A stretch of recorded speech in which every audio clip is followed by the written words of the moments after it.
My name is Nan Gill, and you're watching Empowering Women Everywhere.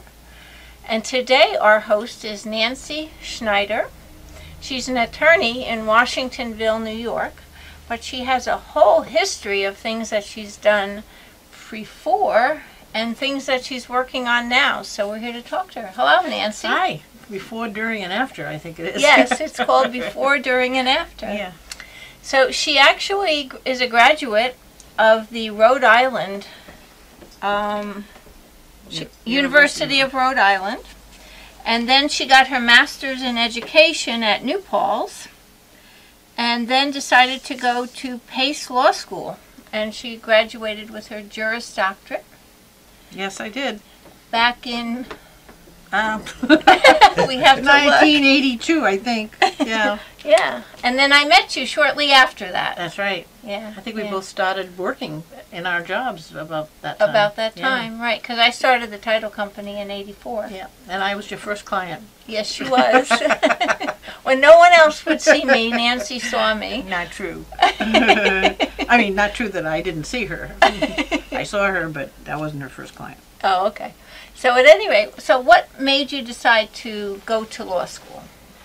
Well, actually, I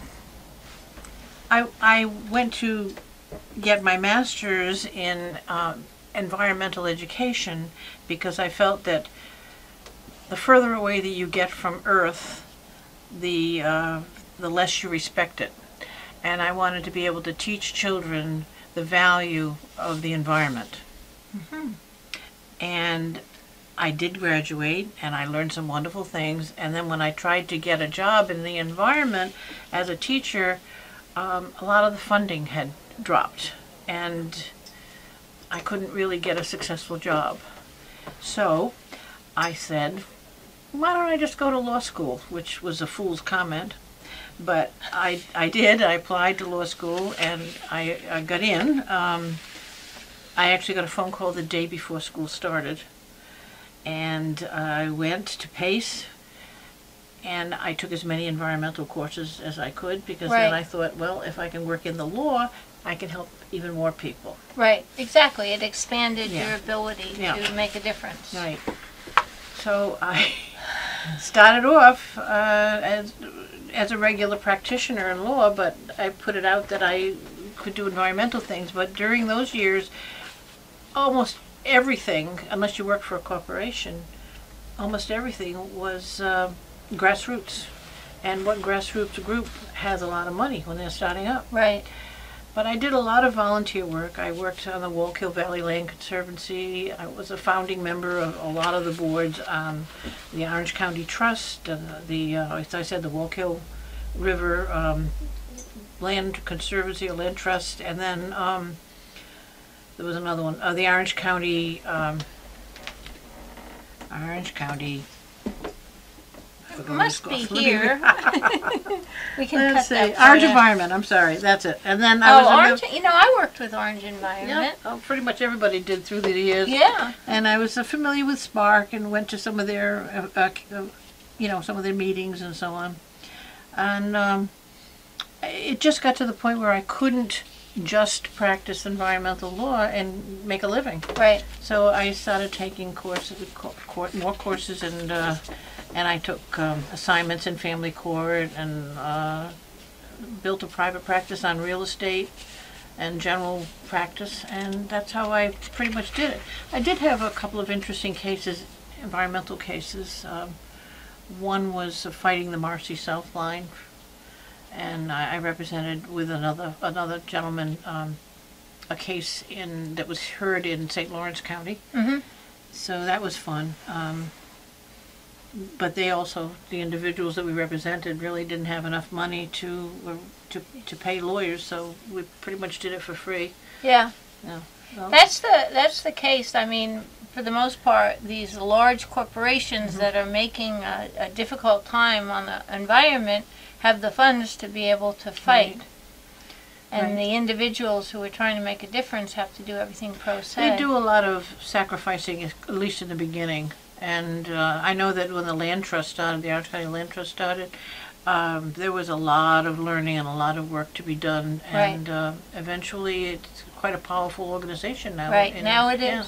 It's an organization to be reconciled with. Yes, it is. Definitely. Yeah, well, it was fun working with the people in the beginning, with Lou Mills and people, Bob Ogello. They were all gone now, and they were really fireballs. Those people, Right. They really were great to work with.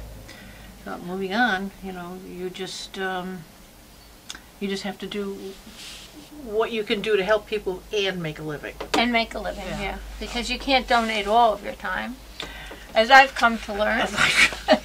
As we always end up doing anyway. But it's a balance. Right. It's a balance. You have to reach a balance. Yeah.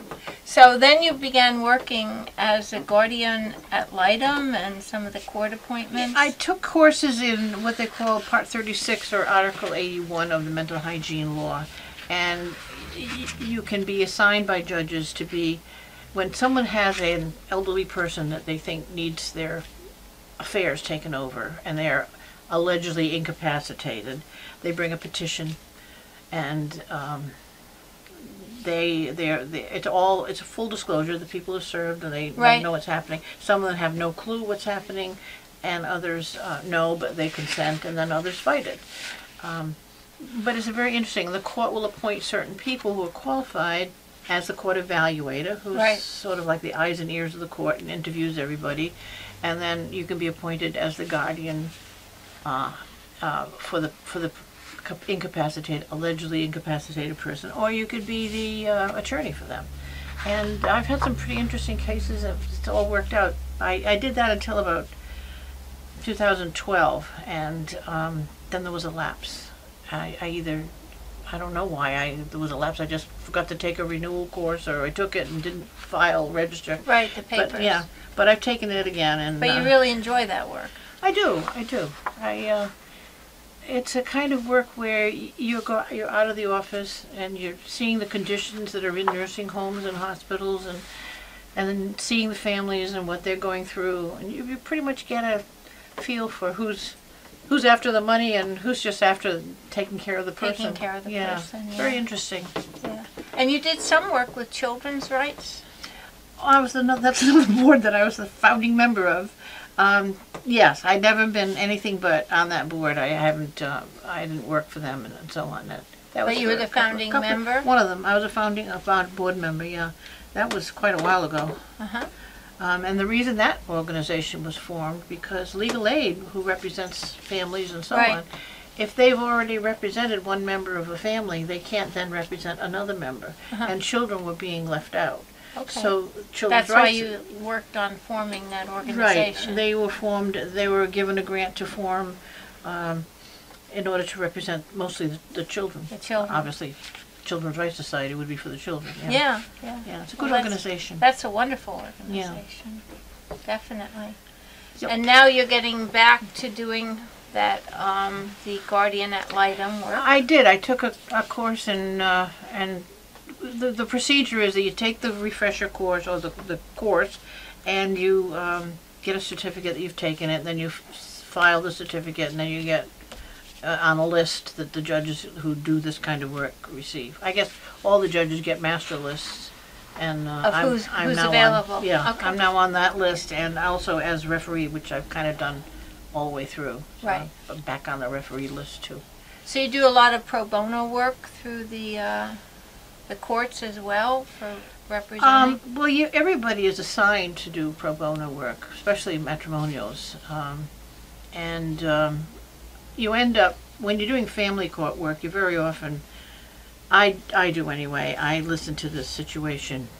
I decide whether I should give a reduced, matter of fact, that leads into another subject. When I was working for the Kinship Navigator, my job was to get attorneys together, or it was my incentive was to get attorneys together and volunteer to either reduce their rates to represent grandparents. And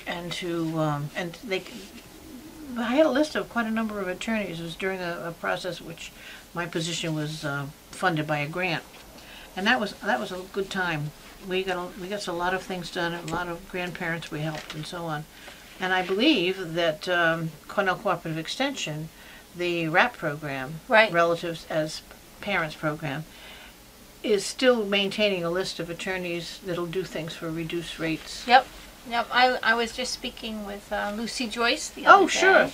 And she Oh, was sure. telling me that that's one of her best programs. Good for her. She's great. Yes. Gosh. Amazing. Yeah, so how long have we all known each other? It's amazing. Well, I knew Lucy from the environmental stuff Right. originally. Yeah. Yeah, because she was working with BOCES. Right, and now she's got a good job at Cornell. Yep. Yeah. Yep, definitely. Yep. And you also are working, what I wanted to ask you, in all of the different areas, what's your favorite area to work in? I know you do real estate closings, you do divorce, and you also do mediation. Some mediation now. Yeah. I did it quite intensively for a while at the Aaron Sullivan Putnam, Mediation? I guess it was. I don't remember the mediation, which it was, but it was Orange County. I did divorce mediation for quite a while, and that sort of ran its course, and I do an occasional personal mediation. Right. But I was trained in 1986 for the first community dispute resolution. We used to mediate out of the Newburgh Police Department. Uh-huh. And one neighbor makes too much noise with his trash cans, or somebody uses somebody else's trash cans, or they throw their cigarette butts onto that kind of thing. But most of them were in Newburgh, and they were neighborhood disputes. Sometimes they led to violence, and if the police thought that they could be worked on, they were very happy to send them to us. Right. We had some interesting cases there. That was fun. So mediation as opposed to litigation, or as opposed to throwing things at each other. Yes. All of the above. Throwing things usually comes first. Yeah. And then, so rather than go to court and litigate and have to pay for all kinds of court costs and everything, there's a mediation board in Orange County. Yep. And you can go It's the and Dispute Resolution Center. Dispute Here in Resolution Goshen, Center, right. right here in Goshen. Yep. And they do great work. They do good work.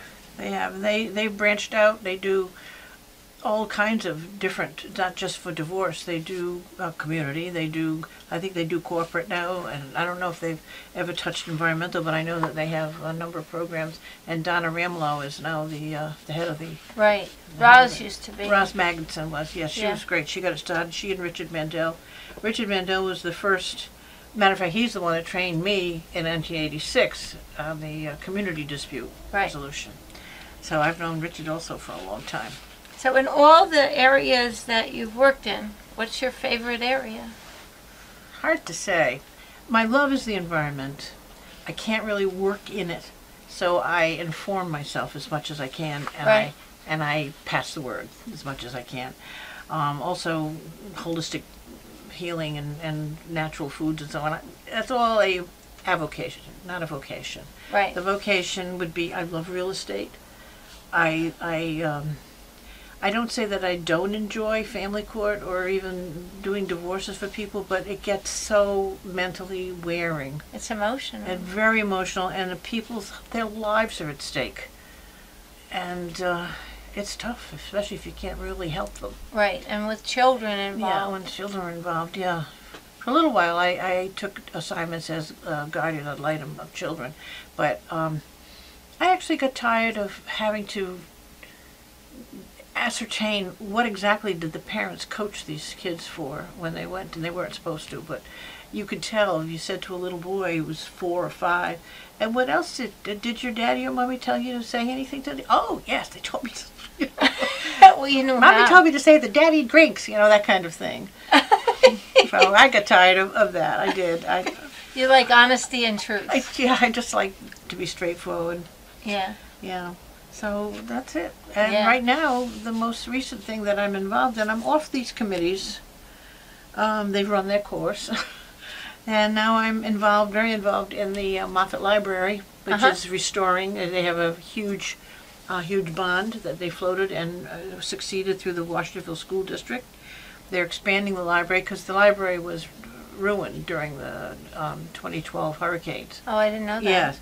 and all of their electronic and gear were in the basement, and the whole library, and a lot of storage, and the whole library was gutted.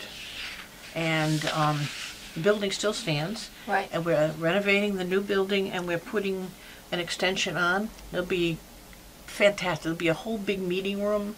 There'll be a drive-through checkout or check-in. There'll be a children's room, a glass in, and the renditions of the architect's renditions are blow your mind. They're wonderful. So is the Moffett Library operating now? It is, but it's in a building on Route 208, which is owned by Advanced Testing. And they had built this building for themselves. They own the building behind it, and they had built this building for themselves to move into. And they graciously rented the whole building and let it be renovated to suit a library. Temporary quarters, but it's been a few years now, obviously, since 2012. Right. And the library's operating out of there, and they'll move Now back. you're on the board, right? I'm a trustee, yeah. You're a trustee board, of yeah. the library. I'm the, you don't laugh, I'm the fiscal officer. Why would I laugh? I don't know, but it's for a girl with a home ec degree. I have 3 advanced degrees in education. I don't think a math course entered into any of those. Okay. But But it's you can watch amazing. the money. It's amazing how you pick up things, and because the people there are so smart and know so much that my job is really to just check on things and make sure things make sense to and even if it makes sense to me, then it's got to make sense to the other board members, right? Right. Well, that's so good. yeah, but I work with the bookkeeper and the director, Carol McCrossin, and Maria Soltis is the bookkeeper, and it's a great board, and they're dedicated people. The work that they're putting into the new building is just amazing. Right. And you get caught up in the enthusiasm. Now they have a program coming up about authors luncheon or something. The Friends of the Moffett Library, FOML, every year as a fundraiser, invites authors, published authors, to speak to people who buy tickets to come for lunch. And for the last 2 years we've had it at Round Hill House. We have about 85 people attend.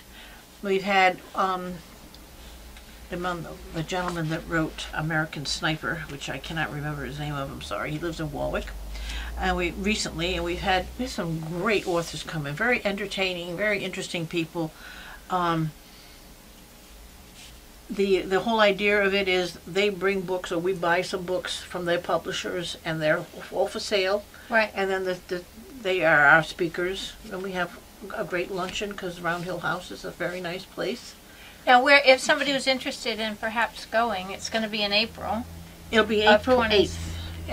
Of this year, which is 2016. Sure. Yep. But you have it every year, so Yes. if somebody's watching this program in 2017, you'll have it. You can go also. Yeah. So, and what's the website for the library? Well, it's Moffett Library. Let's see. It's under the RCLS, Ramapo Catskill Library System. And if you just type in or Google Moffett Library, it'll come right up. It'll come up. Yeah. I don't know. It's .org. I don't know what it exactly is, but you can get tickets. I don't know if you get tickets there. You can get tickets at the Moffett Library, or you can call and find out how many there are available, because they do go pretty fast. We're looking for sponsors. We're looking for people who, give a donation, have their name in the program. It's a fun day, and everyone that I've ever brought has come back ever since. And I'm going to put a little table together of my own now. Good. So it's nice. It's a good group of people, and what a benefit. Books. Right. How can you go wrong? Yeah. Well, that's the thing. If you get involved in an activity that's making it better, everything on the planet better, like the library is doing, then the people that you get involved with are a certain quality of people, and it's just really, you meet new friends and have a great time.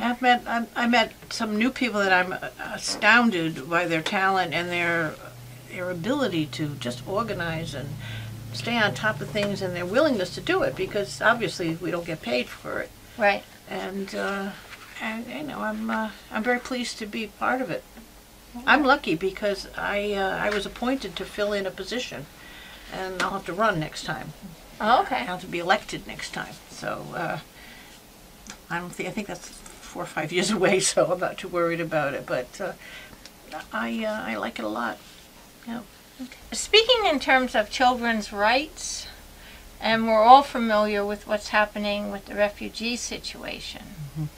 What is your feeling about children and their rights and what we should do as a nation regarding what's happening with the refugees and their children? You mean the Syrian refugees? Yeah. Well, it's not only Syrian. There's, you know, refugees from many countries that are under stress and turmoil right now. Well, that's true. There are African countries with refugees and so on. The children are always in the middle. The children are always the ones that are hurt. That happens in divorce cases. That happens in family court. That's why everything is supposed to be in the best interest of the children. Right. But I think we still have to be cautious. And you're talking about allowing people to come into the United States, or I'm not anchor baby type speaking thing? About anything, but just about how you feel that this should be addressed. I mean, there's children that are drowning. There's you know, there's children that are, you know, both parents are being killed. You know, and they're left as orphans. And well, as far as there being orphans, obviously there should, I think, the World Organization and they should get together and parcel out orphans to homes. There are plenty of people who would like to have children. Unfortunately, I don't think orphans are the problem so much as the people that are trying to come in without paperwork, without any papers, and the vetting process is so serious. I know Trump said he wouldn't let anyone in for a while, and others say they have to vet them properly. And really, vetting is such an important thing, because how many people can escape through your borders and then just go underground? Well, we have that already. We do. Have people underground. Yeah, we do. We don't even know. Absolutely. They talk about hearing chatter and so on, but it's a concern, and the United States is concerned with its own security. As far as the children go, I think the world is willing to help the children. There are many, many more people that were willing to help children than are willing to accept the adults. That's like the Mexican problem we have here. There are different formulas produced to solve that problem. What happens if you come here and you have a baby? Should you be sent home but you can leave your baby? Right. Should you be allowed to stay just because you had a baby in the United States, and so on? These are questions that are for people who are really knowledgeable to study it, but it's a major concern. The questions are for everyone, really. Right. Yeah. Do you have any idea how we should move forward? You know, respecting the rights of children and respecting the rights of those who have nothing. I mean, I know a lot of people, you know, when they came to this country, they were refugees or they were immigrants. It was a different era, though. Yeah. I mean, we all had grandparents or great-grandparents who were refugees or who came over. I had a grandfather who came from Russia, and he was escaping the Tsar. Right. So it's a different world. You know, they never accused him of being a spy, but I can remember as a little child, he would get letters from Russia, and half the letters would be razored out. Anything that they thought might not be proper, you could hold it up, it looked like a paper doll. And there have to be some kind of, we have a balance between our security and wanting to help. But we're not the only country in the world. There are many, many countries and that also can help. And I often find that the United States is left holding the bag and being the hero. Well, I think that the European nations and this one have really been left holding the bag on that one.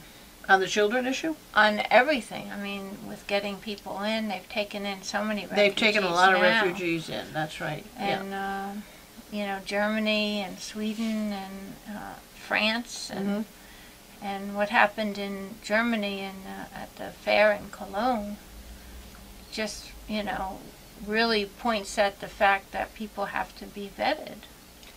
I think vetting it's tough with people who can't be vetted or have trouble or have lost their papers, but they have a memory. They can, you know, start building their paperwork or the documentation. They can say what hospital they were born in or so on and so forth. I mean, I don't really know anything about the process, but I happen to favor not allowing people in who can't be vetted. Right. We've been hurt enough at this point. We've been invaded. We've been hit with airplanes. We've had explosions. There are people in here, in this country, who are plotting against us. And we're lucky that these big events like New Year's Eve in New York City didn't have some kind of an explosion, or one of the NFL games like Pats and the Broncos. You always think about it. We were saying, well, maybe it'll be at the Super Bowl. Maybe it'll be. I said, well, and you discuss it. It's become dinner conversation. Right. Would you expect it at one of the playoff games, or would you expect it at the finals? When did we ever have to get to that point? I know Israel's been in that position since I can remember, and everybody in Israel is mandated, I believe, to carry a gun, protect yourself. And if you get a terrorist who stands in the middle of a market square, and everybody there will be ready to, before he pulls whatever they have to do, pulls the lever, then people are there to protect themselves and protect the other people around them. Right. But that's another argument. Yeah, it's a different world today. Yeah. And there have always been arguments about it, but it's coming true to home. We could always just discuss, because we were safe. Who could get to us? Nobody could get to us. Right, we had the ocean between. Yeah, but both sides. And we're friendly with Canada, and we're friendly with Mexico. And the incidents are few and far between, and they're minor. But now, it's a totally different story. Because the world is getting closer every day. Yep. Every day. Who was the last president who was an isolationist? Woodrow Wilson? Is that who it was? I don't know. But I wouldn't believe in being an isolationist. But on the other hand, we have to take care of ourselves. We have to be responsible. We have to be responsible. Yeah. Definitely. Well, thank you so much, Nancy. It's been a pleasure having you here on Empowering Women Everywhere. And join us on www.empoweringwomeneverywhere.tv. You can become a member. Basic membership is free. And join the community. And thank you for listening. Thank you. You're very welcome.